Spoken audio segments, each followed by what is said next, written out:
قال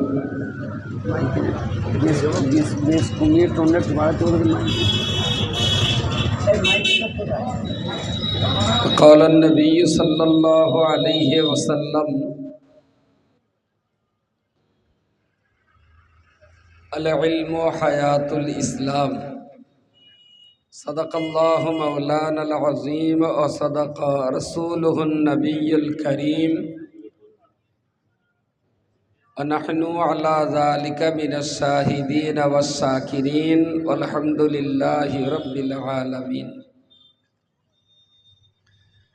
সম্মানিত আজকের সবার সভাপতি সঞ্চালক, আজকের এই মজলিসের আয়োজক, ব্যবস্থাপক, দাতা, সহযোগী, কর্মী তৎসহ নেড়ুলি বা আমোদপুর বাজার এবং তৎসংলগ্ন আশপাশ এলাকা থেকে আগত ধর্মপ্রাণ, দিনদার, রোজাদার, আল্লাহওয়ালা ভাই ও বন্ধু, শ্রোতা মণ্ডলী, আমরা সবাই জানি ইসলামের যেমন 12টা মাস আছে, ইংরেজিতেও তেমন 12টা মাস আছে, আবার বাংলাতেও 12টা মাস আছে। ইংরাজি এবং বাংলা মাসের গণনার হিসাব হয় সূর্যের উদয়াস্তের উপরে নির্ভর করে। আরবি তথা ইসলামী এই মাসের হিসাব নিকাশ হয় চন্দ্রের উদয় অস্ত আর ওঠা পড়ার উপরে নির্ভর করে। জানুয়ারি, ফেব্রুয়ারি, বৈশাখ, জ্যৈষ্ঠী এই মাসগুলো বছরে সচরাচর 365 দিনে বছর হয়, আর আরবি মাস মুহররম, সফর সচরাচর 355 দিনে এক বছর হয়। সূর্যের গতির তুলনায় চাঁদের গতি বছরে 10 দিন পিছিয়ে থাকে।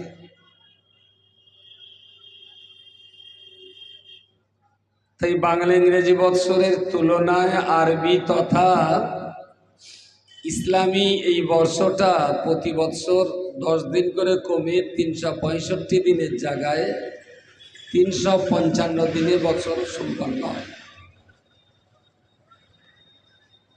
এই আরবি 12টা মাসের ভিতরে একটা মাস হলো রমাদান। আমরা যেটা প্রচলিত ভাষায় রমজান বলি, এইটা হলো রমাদান শব্দের অপভ্রংশ একটা বাংলা রূপ। আসলে মাসটার নাম হলো রমাদান, বাংলায় অপভ্রংশ রূপে আমরা সেটাকে রমজান বলি। 12টা মাসের ভিতরে এটা একটা মাস। যে কটা মাস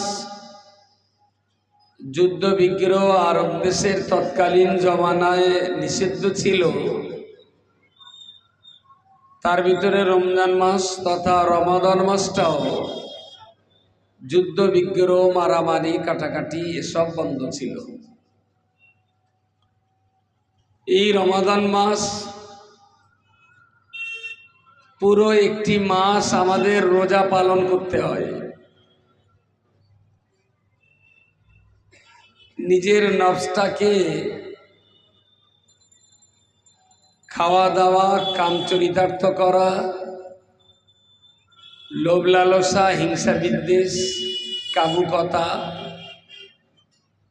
এসব কিছু থেকে নিজেকে সংযত রাখার নামই হলো রোজা। কুতিবা আলাইকুমুস সিয়ামু কামা কুতিবা আলাল্লাযীনা মিন ক্বাবলিকুম। আল্লাহ বলেছেন উম্মতে মুহাম্মাদীদের জন্য রোজা ফরজ করা হয়েছে, যেমন পূর্ববর্তী নবী রাসূলদের উম্মতের উপরেও রোজা ফরজ করা ছিল। কোরআনের এই আয়াত দ্বারা প্রমাণিত হয় রোজা শুধু আমাদের জন্যই ফরজ নয়, আমাদের আগেও অন্যান্য নবীর উম্মাতদের উপরে রোজা ফরজ ছিল। তবে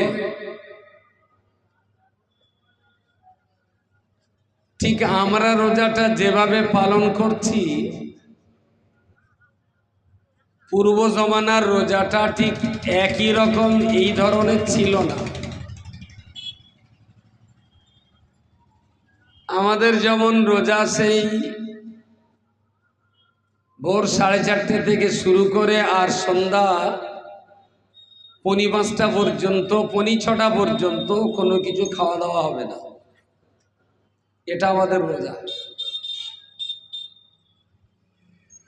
পূর্বকালের একটা জমানায় রোজা খাওয়ার উপরে ছিল না, কথা বলার উপরে ছিল। যে এই নির্ধারিত টাইমে মানুষ খাওয়া দাওয়া, চাল চলন, ব্যবসা বাণিজ্য সব করতে পারবে, কথা বলতে পারবে না। এখন যেমন দিনের বেলা কিছু খাওয়া দাওয়া করলেই রোজা ভেঙে যায়, তখনকার দিনে কথা বললেই রোজা ভেঙে যেত। তো এক এক যুগে রোজার এক এক ধরনের নিয়ম ছিল। আমাদের এই যুগে রোজার নিয়ম হলো খাওয়া দাওয়া করা যাবে না, কামোদ্দেশ্য চরিতার্থ করা যাবে না, লোভ লালসা হিংসা বিদ্বেষের কোনো ঘটনা ঘটানো যাবে না, ইত্যাদি ইত্যাদি। লাআল্লাকুম তাত্তাকুন,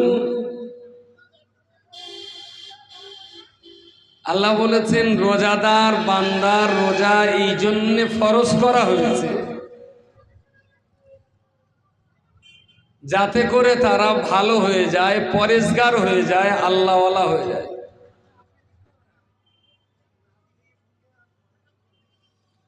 আমার মনে হয় কি, রোজা আমরা সেই ভোর থেকে সন্ধ্যা পর্যন্ত না খেয়ে রোজা করছি, ইফতারও করছি, তারাবি পড়ছি, সেহরি খাচ্ছি, কিন্তু কারোর কাছে কোনো গ্যারান্টি আছে কি যে রোজা কবুল হচ্ছে? আমার কথা বোঝা যাচ্ছে নাকি? এই যে রোজাগুলো আদায় করছি, এই রোজা যে আল্লাহ গ্রহণ করছেন, এ ব্যাপারে কারোর কাছে কোনো গ্যারান্টি আছে? হ্যাঁ, গ্যারান্টি নেই। রোজা রাখার কথা রাখছি, মালিকের ইচ্ছা, তিনি নেবেন কি না নেবেন এটা তানার ব্যাপার। তবে আমরা দোয়া করি মালিক যেন আমাদের রোজাগুলোকে গ্রহণ করেন। তিনি যদি রোজা গ্রহণ করেন তাহলে আমাদের এই রোজার সফলতা, আর তিনি যদি আমাদের রোজা কবুল না করেন তাহলে আমাদের রোজা একদম বেকার হয়ে যাবে, কোনো কাজে লাগবে না।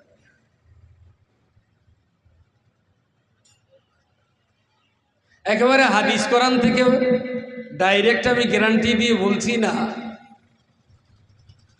তবে আমার কাছে একটা গ্যারান্টি কার্ড আছে। এই কার্ডে মুখ দেখলে রোজাদার বুঝে নিতে পারবি যে তার রোজা কবুল হচ্ছে কিনা। বা গ্রামের আর 10টা-20টা লোক বলে দিতে পারবে যে রোজা কবুল হয়ে গেল।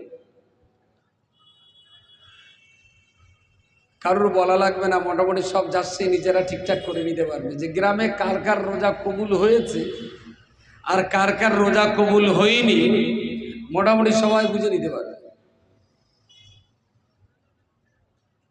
রমজানের পর মাঝে মাঝে ফেসবুকে একটা স্ট্যাটাস দেয় অনেকে, একটু রহস্য করে মস্কারা করে ফেসবুকে হোয়াটসঅ্যাপে একটা স্ট্যাটাস দেয়,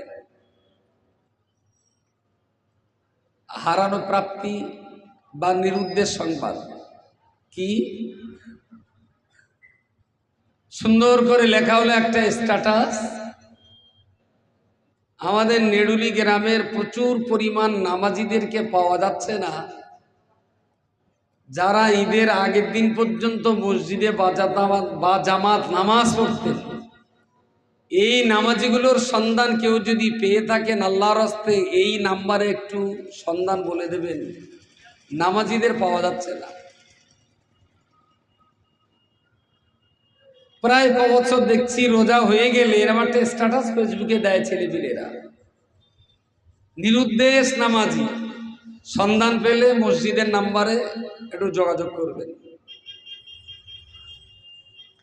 যে লোকটা বাকায়দা রোজায় থেকে 30টা দিন 5 ওয়াক্ত নামাজ পড়েছে, রোজা পেরিয়ে যাওয়ার পরে লোকটার কাছে আর নামাজ নেই, আমি গ্যারান্টি দিয়ে বলছি ওই লোকটার রোজা কবুল হয়নি। রোজা যদি তার কবুল হতো তাহলে রমাদানের পরে তার কাছ থেকে নামাজ বিদায় হতো না। ও শুধু না খেয়ে সেটো মারা হয়েছে। এখানেও যদি আজকে এরকম পার্টি থাকে যে রোজা চলে গেলে নামাজ হাতছাড়া হয়ে যাবে, তুই ভাই এখন থেকে খাওয়া শুরু কর। ইফতার এখনো বাকি আছে 15-20 মিনিট, তোর দেরি করার দরকার নেই, কারণ তোরও রোজা হচ্ছে না।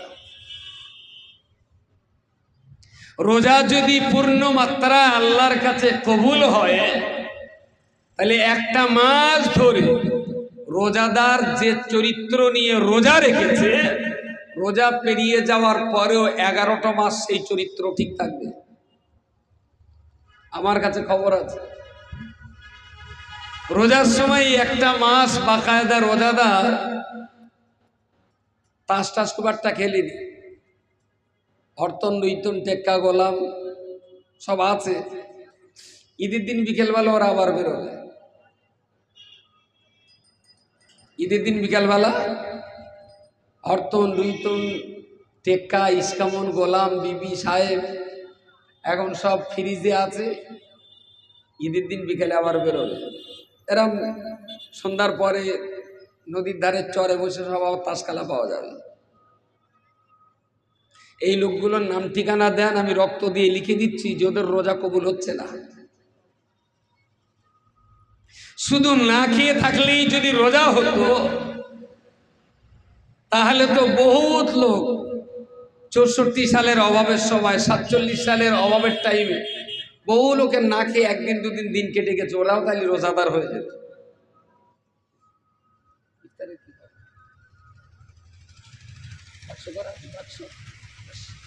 কটার থেকে দেবে? 10 মিনিট আগে, তাহলে 40, আজকে 48, 49, তাহলে 40, হ্যাঁ, আর 12 মিনিট। আর 12 মিনিট পর 14 নম্বর গোডাউনের দরজা খোলা হবে, টেনশন নেই। না 12 না, 20 মিনিট, 22 মিনিট, আজকে 39 ইফতার। আমি বলছি কি, রোজা হলো দীর্ঘ 1 মাস ধরে একটা রিহার্সাল পিরিয়ড, এটা একটা ট্রেনিং পিরিয়ড, এটা একটা প্রশিক্ষণ শিবির, যে 1 মাস 30টা দিন ধরে মানুষ প্র্যাকটিস করবে বিড়ি না খাওয়ার। 30 দিন ধরে প্র্যাকটিস করেছে, সারা দিন বিড়ি খায়নি।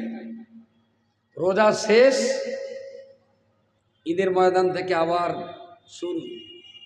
লিখে রেখে দিন, ওই সমস্ত বিড়িখদ্দের রোজা কবুল হয়নি আল্লাহর কাছে। আমার এই ঠোঁট খুললি বিপদ, কালকে আবার কোন শ্যাল হোক্কা ওহা করবেন তার ঠিক নেই। ওই দেখো উনি আল্লাহ কথা হয়ে গেছে, কার রোজা কবুল হচ্ছে না হচ্ছে উনি বলে দিতে পারছে, বুঝতে পারেন? কিছু শ্যাল আছে চালায়, কালকে আবার বেরোবে, হোক্কা ওহা করবে ফেসবুকে আর হোয়াটসঅ্যাপে।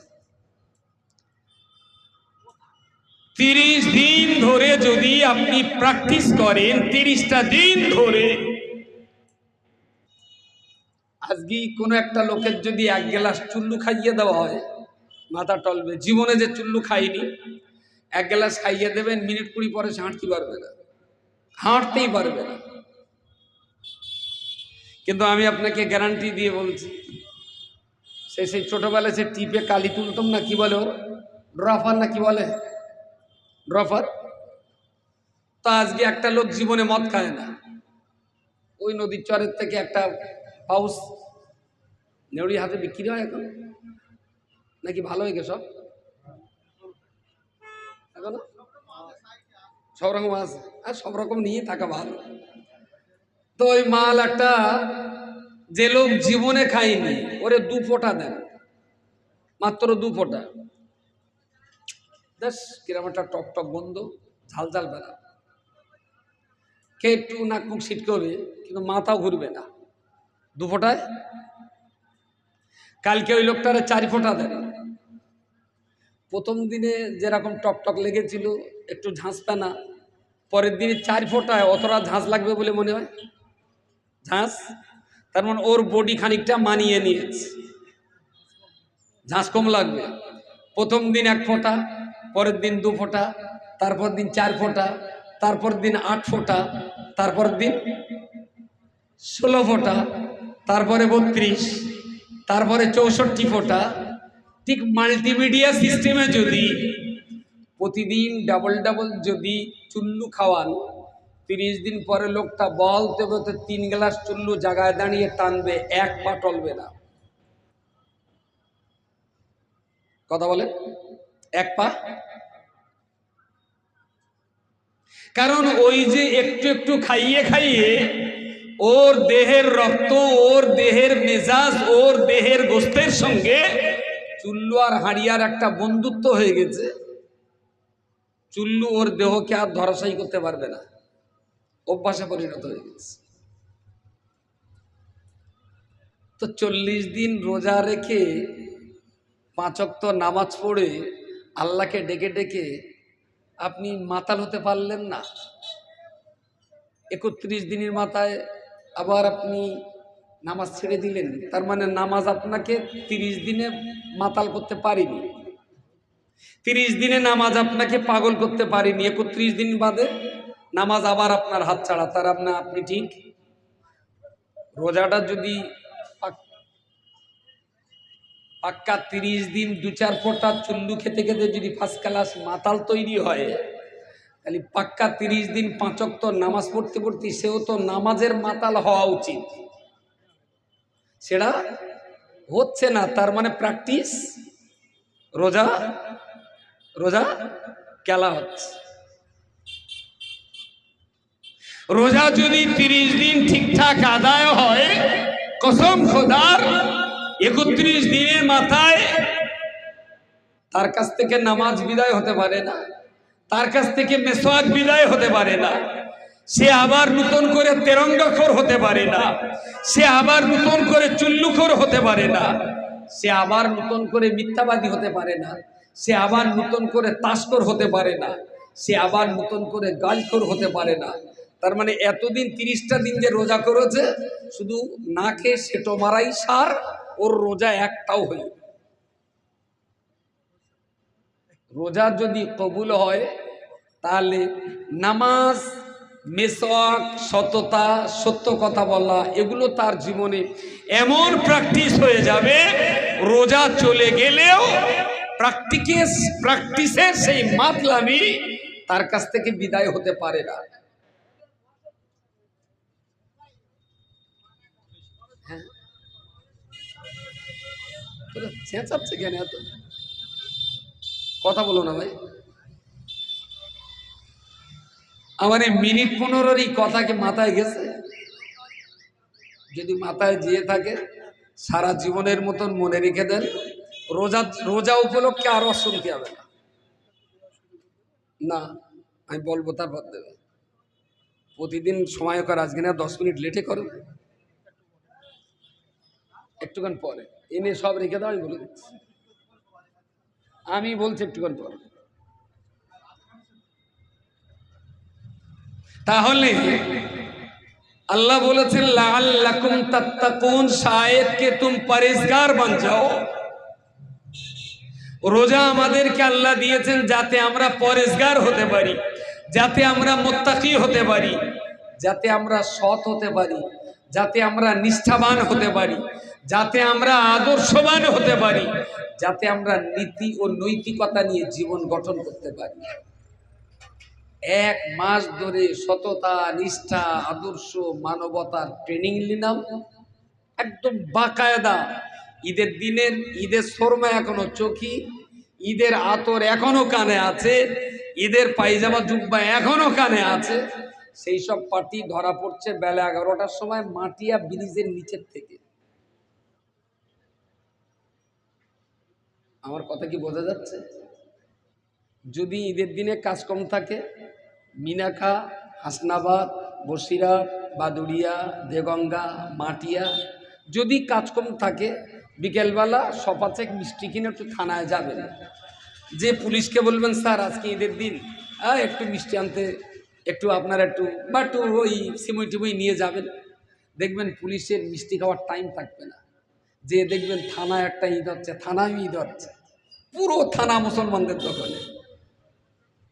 ভেতরে বাইরে যা বসে আছে সব ঈদের জামা কাপড় পরা, আতর ছর্মা লাগানো পার্টি। তার ভেতরে আপনার চেনাচুনো চাস্তে ভাই মিলে যেতে পারে, কিরে চাস্তো ভাই তুই এখানে, তাহলে সে খেলা করতে তুই মেটের ব্রিজের ওখানে গেলাম, পুলিশ ধরলে প্রচুর পার্টি পাওয়া যাবে। আমি ঈদের দিনে থানা ঘুরে রিপোর্ট দিচ্ছি আপনাকে। ঈদের দিনে যে কোনো হিন্দুরা একটু থানায় যাবে কোনো লাইন নেই, মুসলমান পুরো থানা মুসলমানের দখলে। আচ্ছা, এইসব পার্টির রোজা রাখার কোনো মানে আছে? আর এদের ঈদগায় উঠতে দেওয়ার কোনো যুক্তি আছে? যেসব পার্টি ঈদগায় উঠে যে শর্মা সুন্নাত চোখে লাগানো, সেই শর্মা চোখি দিয়ে হনুমান গিয়ারে বাইক চালাবে মুসলমান, সেই বাইকে আবার যাবে জলকরের মাঝখানে সিটি মারতে। একটা মাস রোজা রেখে সুন্নত তরিকার জামা কাপড় পরে নির্লজ্জ বেহায়ার মতো মুসলমান পারে মুখে গাঁজার কলকে টানতে? গত 2 মাসে যত না মদ বিক্রি হয়েছে, ঈদের দিনে তার ডবল মদ বিক্রি হবে, মুসলমানরা খাবে। আমি আবগারির হিসাব নিয়ে কথা বলছি যে ঈদের দিনে কি পরিমাণ মাল বিক্রি হয়, ওসব হিসেব নিয়ে আমি কথা বলছি। আল্লাহর হস্তে বলছি, আল্লাহ বলেছেন রোজা আমার জন্য, আর আমি আল্লাহ নিজেই রোজাদারের জন্য। বলুন সুবহানাল্লাহ। আপনার পুরস্কার জান্নাত নয়, আপনার পুরস্কার কিচ্ছু না। আপনি যদি রোজাদার হন, আপনার পুরস্কার স্বয়ং আল্লাহ নিজেই। বলুন সুবহানাল্লাহ, সুবহানাল্লাহ, সুবহানাল্লাহ। আরে নামাজ পড়লে নামাজি জান্নাত পাবে, আর আল্লাহ বলেছেন বান্দা রোজা রাখলে আমি আল্লাহ আমাকে পাবে। আরো একবার বলুন সুবহানাল্লাহ। সেই রোজা যদি, যে রোজা নিয়ে আল্লাহ বলেছেন বান্দার রোজা আমার জন্য আর আমি আল্লাহ নিজে বান্দার জন্য, এই মানসিকতায় যদি বান্দার রোজা হয়, তাহলে সেই রোজাদার কখনো রোজা রাখার পর বেনামাজি হয়? সেই রোজাদার কখনো রোজার পরে চুল্লুকর হয়? সেই রোজাদার কখনো ঈদের পরে আবার বিড়ি ছোটে ওঠে? সেই রোজাদার 30 দিন প্র্যাকটিস করার পর আবার মিথ্যা কথা বলতে পারে? তার মানে ওদের রোজাও আল্লাহর জন্য হয়নি, আর আল্লাহ ওদের জন্য না। বিদায় রেজাল্ট কি দাঁড়ালো? না খেয়ে সেটো মারা হওয়াটাই সার, বাকি রোজা আল্লাহর কাছে গ্রহণযোগ্যতা পাইবে। ত্রুটি বিচ্যুতির জন্য ক্ষমা চেয়ে নিচ্ছি। একটু ইফতার বন্টন হবে, একটুখানি যদি লাইনটা সোজা করে বসেন ভালো হয়। নামাজে যেরকম সোজা করে লাইন বসেন, একটু আকপিস করে নেন। ভাই আপনি একটুখানি আগিয়ে আসেন, পিছনে না, আগে সামনেটা সোজা করে, ওই ওই ওই ওই থাক, আর এগোতে হবে না। বাহ, সুন্দর হয়েছে। একটু আকপিস করে লাইনগুলো সোজা করে নেন। একটু সোজা হয়ে গেছে?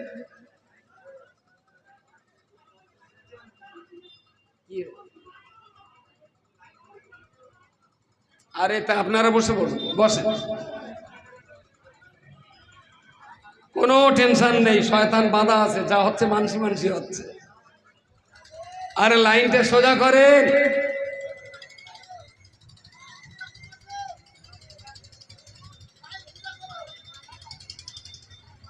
লাইন হয়ে গেছে ভাই, মাঝখানে কেন? প্লিজ একটু সোজা করে নেন, একটু আকপিস করে লাইনটা সোজা করে বসে দাও ভাই, এবার দাও, যেন 1 মিনিটই দেওয়া শেষ হয়। করছি তাড়াতাড়ি দে ভাই, আর ধরার টাইম সামনে সামনে রেখে দেন। আর কই আর 3-4 জন ওঠে।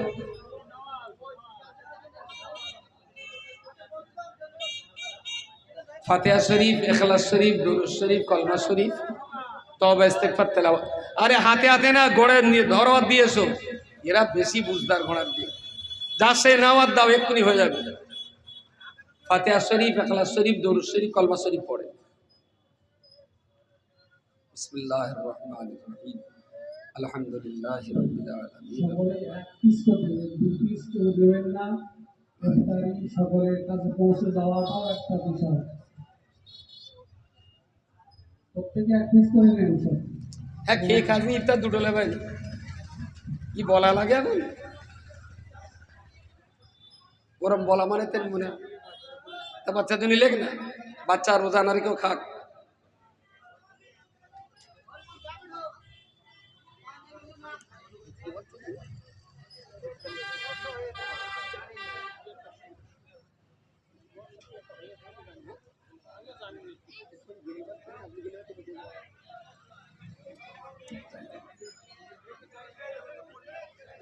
যারা মার্কেটে যারা রোজাদার ভাই বন্ধু আছেন, আমাদের আজকের এই মজলিসে আপনাদেরকে আমন্ত্রণ